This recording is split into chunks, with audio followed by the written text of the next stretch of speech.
Dear students, welcome to MCQ zone. আজকে আমরা class 9-এর Ray Martin প্রশ্নবিচিত্রার 293 পেজের ভৌত বিজ্ঞানের সেকেন্ড স্কুল থার্ড সামেটিভ এক্সামের সেকেন্ড স্কুলের শর্ট কোশ্চেনগুলো আমরা আলোচনা করব। তো চলো দেখা যাক গ্রুপ এর কোশ্চেন কি আছে। গ্রুপ এ দেখো একে কোশ্চেন কি আছে, প্রদত্ত কোন রাশিটির একক আছে কিন্তু মাত্রা নেই। একক আছে কিন্তু মাত্রা নেই, যেমন হচ্ছে এখানে আছে ঘনকোণ হচ্ছে অ্যান্সার, এখানে একক আছে কিন্তু মাত্রা নেই। ঘনকোণের একক হচ্ছে স্টেরিডিয়ান। পরেরটা হচ্ছে একজন বালক আর ব্যাসার্ধের বৃত্তপথে গতিশীল, একবার পূর্ণ আবর্তনের জন্য তার টি সময় লাগে, তার গতির ক্ষেত্রে নিচের কোনটি সঠিক? অপশনগুলোর মধ্যে কোনটা হচ্ছে দেখো, গড় দ্রুতি সমান 2πr/t, এটা হচ্ছে অপশন বি রাইট অ্যান্সার। গড় দ্রুতি সমান 2πr/t। পরেরটা একটা পূর্ণ দৃঢ় বস্তুর ইয়ং গুণাঙ্কের মান কত হয়? অসীম হয়। ঠিক আছে, পূর্ণ দৃঢ় বস্তুর ইয়ং গুণাঙ্কের মান হচ্ছে অসীম। নেক্সট হচ্ছে ঘরের উষ্ণতা শিশিরাঙ্কের সমান হলে আপেক্ষিক আর্দ্রতা কত হবে? 100% হবে।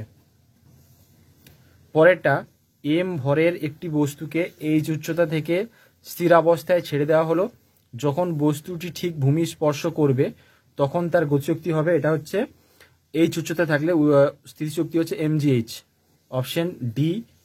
নেক্সট হচ্ছে কম্পনশীল কণার দ্বারা সৃষ্ট তরঙ্গের ক্ষেত্রে কোন ধর্মটি মৌলিক? এর উত্তর হচ্ছে সবকটি হবে। এবার দেখো নেক্সট কোশ্চেন কি আছে, প্রদত্ত কোন আয়নটির মধ্যে 16টি প্রোটন, 18টি ইলেকট্রন এবং 16টি নিউট্রন আছে? এর উত্তর হচ্ছে S2-, কারণ হচ্ছে সালফারে কটা প্রোটন আছে? 16টা প্রোটন আছে আর ইলেকট্রন আছে। দেখো S2- মানে 18টা প্রোটন, 18টা ইলেকট্রন আছে। ঠিক আছে। নেক্সট হচ্ছে প্রদত্তগুলির মধ্যে কোনটি কলোয়ীয় দ্রবণ নয়? উত্তর হচ্ছে এখানে NaCl এর দ্রবণ বা হচ্ছে সাধারণ লবণের জলীয় দ্রবণ। নেক্সট হচ্ছে 16 গ্রাম অক্সিজেন কত পরিমাণ অক্সিজেনের ভরকে বোঝায়? এটা হচ্ছে 1 মোল অক্সিজেনের অণুর ভর, অপশন সি 1 মোল অক্সিজেনের অণুর ভর বোঝাচ্ছে। পরেরটা আছে প্রদত্ত লবণগুলির মধ্যে কোনটি অ্যাসিড লবণ কোনটা হচ্ছে? এটা হচ্ছে Na2HPO4, অপশন বি Na2PHPO4। পরেরটা হচ্ছে কোন প্রশমন বিক্রিয়ায় ফেনলফথ্যালিন নির্দেশক উপযুক্ত? অপশন বি মৃদু ক্ষার এবং তীব্র অ্যাসিড, অপশন বি মৃদু ক্ষার এবং তীব্র অ্যাসিড। এবার পরের পেজের কোশ্চেন, নেক্সট পেজের কোশ্চেন কি আছে দেখো, কেরোসিন তেল ও জলের মিশ্রণ থেকে উপাদানগুলিকে পৃথক করার জন্য কোন পদ্ধতি ব্যবহার করা হয়? কেরোসিন তেল এবং জল দুটো অমিশ্রণীয় দ্রবণ, অর্থাৎ দুটি মেশে না কোনোদিন। কেরোসিন তেল এবং জল ওরা কিন্তু মেশে না, তাহলে অমিশ্রণীয় তরলকে পৃথক করা হয় পৃথকীকরণ ফানেল বা সেপারেটরি ফানেল দিয়ে। নেক্সট হচ্ছে প্রদত্ত কোন পদার্থের উপস্থিতির জলের অস্থায়ী ক্ষরতার কারণ? এটা হচ্ছে বাইকার্বনেট লবণ, এটা হচ্ছে MgHCO3 2। নেক্সট হচ্ছে লোহার আপেক্ষিক গুরুত্ব 7.9 হলে লোহার ঘনত্ব কত হবে? ঠিক আছে, লোহার ঘনত্ব কত হবে? তাহলে এখানে এই অঙ্কটা দেখো, এই অঙ্কটা করার ক্ষেত্রে দেখো একটা সূত্র এখানে লাগবে, যে আমরা জানি কি যে ঘনত্ব সমান কি, ঘনত্ব সমান হচ্ছে আপেক্ষিক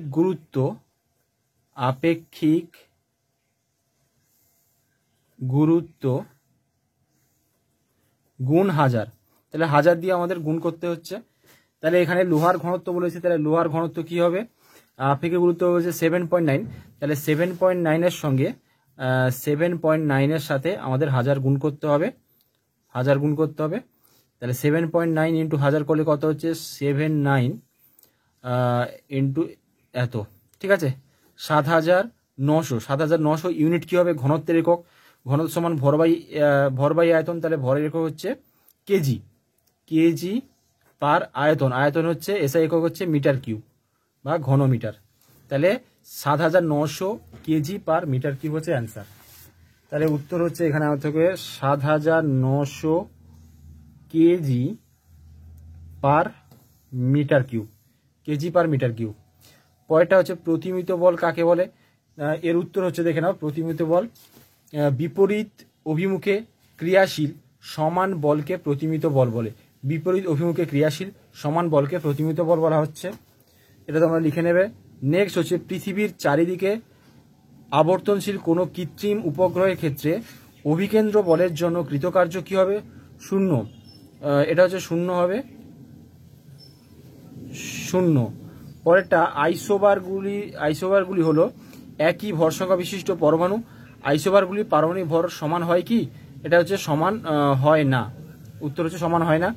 পরেরটা হচ্ছে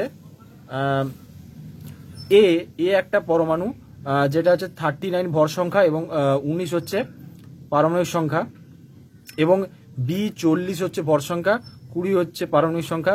এর পরমাণুগুলির পারস্পরিক সম্পর্ক দেখো, এখানে দেখো এ পরমাণুর ক্ষেত্রে নিউট্রন সংখ্যা কত? 39 থেকে 19 বিয়োগ করলে 20 হচ্ছে, আর 40 থেকে 20 বিয়োগ করলে এখানে হচ্ছে 20 হচ্ছে। তাহলে 20 নিউট্রন সংখ্যা যদি সমান হয়, দু ক্ষেত্রেই নিউট্রন সংখ্যা 20, তাহলে এখানে হচ্ছে এটা হচ্ছে আইসোটোন বলা হচ্ছে, আইসোটোন। উত্তর হচ্ছে আইসোটোন। নেক্সট হচ্ছে কোন পদ্ধতিতে NaCl মানে হচ্ছে লবণ, সাধারণ লবণ, এবং NH4Cl অ্যামোনিয়াম ক্লোরাইডের মিশ্রণ থেকে উপাদানগুলিকে পৃথক করা যাবে? দেখো এখানে এই যে NH4Cl এটা হচ্ছে কিন্তু ঊর্ধ্বপাতিত একটা বস্তু, অ্যামোনিয়াম ক্লোরাইড হচ্ছে ঊর্ধ্বপাতিত বস্তু, তাহলে এটা প্রসেস হচ্ছে ঊর্ধ্বপাতন।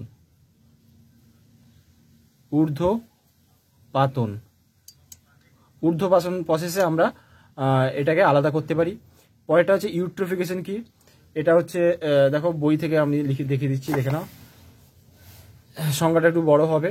কৃষিকার্যে ব্যবহৃত ফসফেট জাতীয় সার, ডিটারজেন্টে উপস্থিত ফসফেট যৌগ এবং উদ্ভিদের বৃদ্ধির জন্য ব্যবহৃত অন্যান্য পুষ্টিকর উপাদান জল বাহিত হয়ে পুকুর ও বিভিন্ন জলাশয়ে পৌঁছায় ও জলদূষণ সৃষ্টি করে।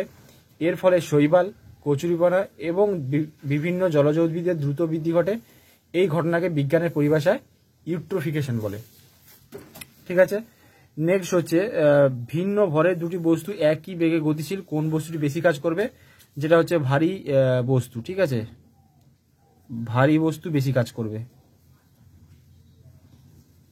পরেরটা সিজিএস পদ্ধতিতে তামার আপেক্ষিক তাপ 0.09 হলে এসআইতে তামার আপেক্ষিক কত হবে?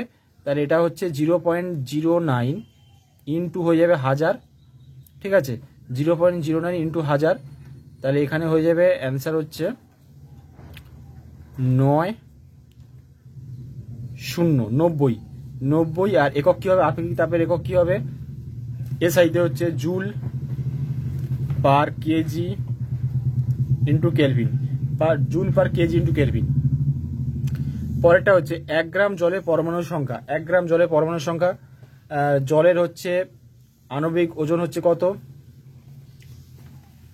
জল দেখো এখানে হচ্ছে জলের ক্ষেত্রে জলের আণবিক ওজন কত? H2O, জলের আণবিক ওজন হচ্ছে 18 গ্রাম। এবার 18 গ্রাম মানেই হচ্ছে 1 মোল। 18 গ্রাম মানে হচ্ছে 1 মোল। তাহলে দেখো 18 গ্রাম হচ্ছে 1 মোল, 1 মোল মানে হচ্ছে অ্যাভোগাড্রো সংখ্যক অণু থাকে। তাহলে হচ্ছে 18 গ্রাম মানে হচ্ছে 6.022 ইন্টু 10⁻23 এতগুলো। তাহলে 1 গ্রাম জলে দেখো এখানে 18 গ্রাম জলে 18 গ্রাম জল, 1 মোল মানে হচ্ছে 18 গ্রাম জল। 18 গ্রাম জলে হচ্ছে 6.022 ইন্টু 10⁻23 এতগুলো অণু থাকে।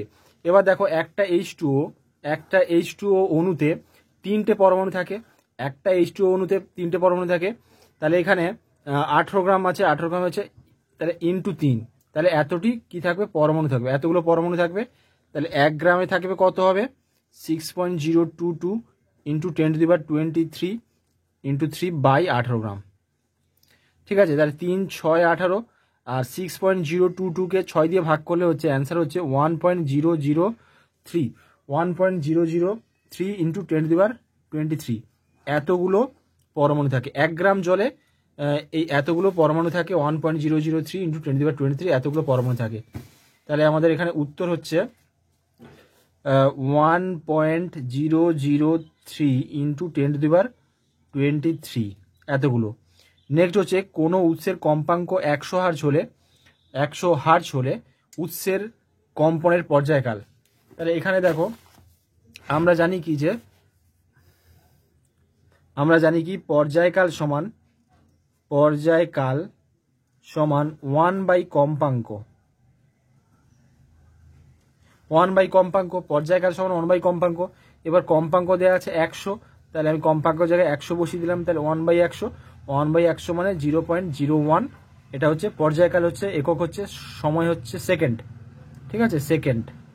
তাহলে 0.01 সেকেন্ড হচ্ছে অ্যান্সার। তাহলে এখানে অ্যান্সার হচ্ছে 0.01 সেকেন্ড, 0.01 সেকেন্ড। নেক্সট হচ্ছে 1 মাইক্রন সমান কত মিটার? 10⁻⁻6 মিটার।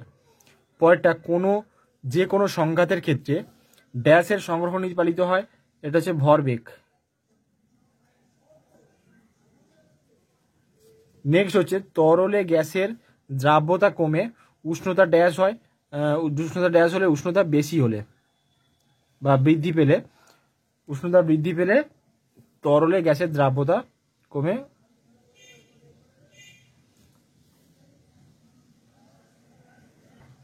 পরেরটা হচ্ছে শব্দের গুণ বা জাতি নির্ভর করে শব্দের মধ্যে উপস্থিত হারমোনিক সংখ্যার উপর। নেক্সট হচ্ছে সত্য মিথ্যা। যদি কোনো বস্তু একই সময় একই অবকাশে একই দূরত্ব অতিক্রম করে তবে বস্তুটি সমদ্রুতি সম্পন্ন হবে। কোনো বস্তু একই সময়ে অবকাশে একই দূরত্ব অতিক্রম করে তাহলে বস্তুটি সমদ্রুতি সম্পন্ন হবে, এটা দ্বারা সত্য হবে, এটা হচ্ছে সত্য। নেক্সট হচ্ছে উষ্ণতা বৃদ্ধির ফলে গ্যাসীয় পদার্থের সান্দ্রতা বাড়ে, এটাও সত্য হবে, এটা হচ্ছে সত্য হবে। পরেরটা হচ্ছে একই উষ্ণতা ও চাপে সকল গ্যাসের মোলায়তন সমান হয়, এটা সত্য হবে। পরেরটা হচ্ছে N2 একটি উভধর্মী অক্সাইড, এটা হচ্ছে মিথ্যা। পরেরটা বাম স্তম্ভের সঙ্গে ডান স্তম্ভ মেলাতে হবে। কঠিন এরোসল কি হবে? ধোঁয়া হবে কঠিন এরোসল, এটা হচ্ছে এ হবে কঠিন এরোসল।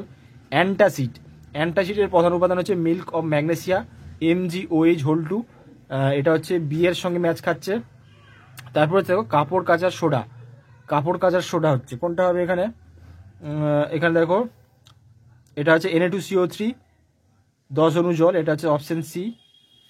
আর আরেকটা আছে অতিরিক্ত দহন হচ্ছে Na2H2O3 5 অণু জল, এটা হচ্ছে ডি এর সঙ্গে ম্যাচ খাচ্ছে, ঠিক আছে।